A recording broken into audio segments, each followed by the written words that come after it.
This is TechCrunch.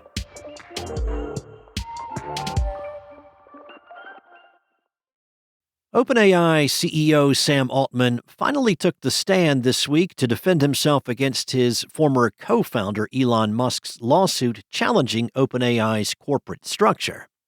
Altman was immediately asked what he thought of Musk's allegation that OpenAI's other founders stole a charity when they launched a for-profit subsidiary to market products based on the company's AI models. Altman said, "It feels difficult to even wrap my head around that framing. We created one of the largest charities in the world. This foundation is doing incredible work and will do much more." Musk's attorneys have been at pains to point out that OpenAI's foundation, which now has assets on the order of $200 billion, did not have full-time employees until earlier this year.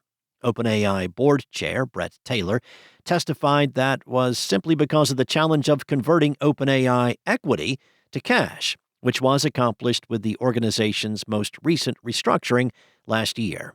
Now, the central question posed by Musk's lawyers is whether the company's commitment to safety had been left behind as its commercial power grew. But Altman said that in 2017, during a pivotal period when the founders wrestled with how to obtain the funding to power their AI models, Musk's specific plans on safety made him worry. He described a particularly hair-raising moment in the debate when Musk was asked what would happen if he died while controlling a hypothetical OpenAI for-profit.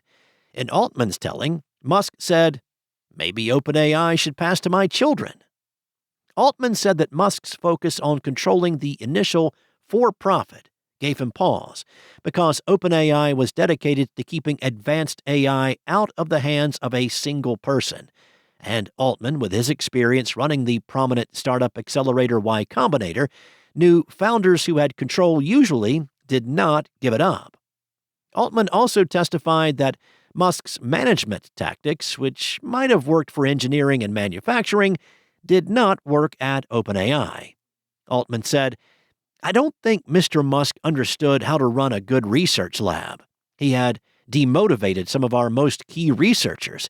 He had at one point required Greg and Ilya to make a list of the researchers and list out their accomplishments and stack rank them and take a chainsaw through a bunch.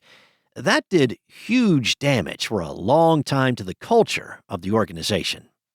Indeed, Altman cast himself as defending the sweat equity of fellow co-founders Greg Brockman and Ilya Sutskever, the two people effectively running OpenAI at the time, while Musk and Altman had other jobs.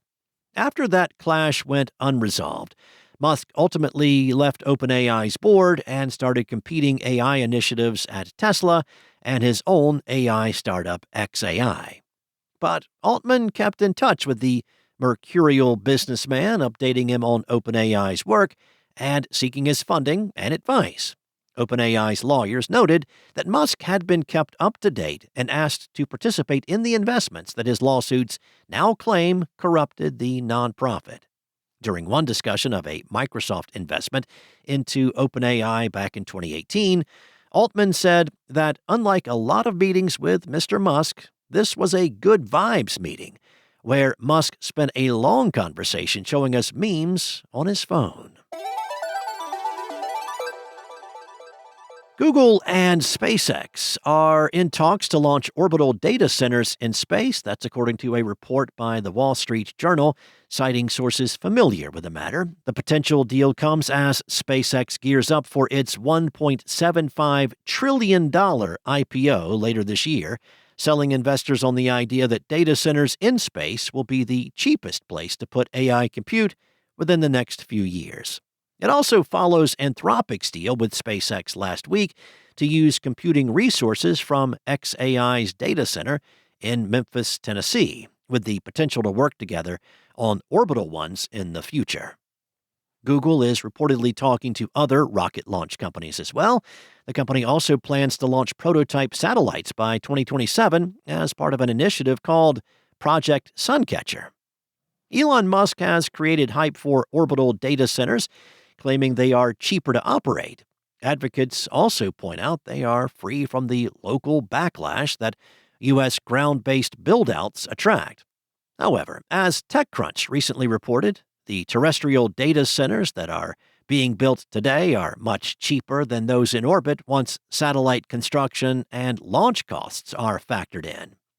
Google invested $900 million in SpaceX back in 2015, according to regulatory filings.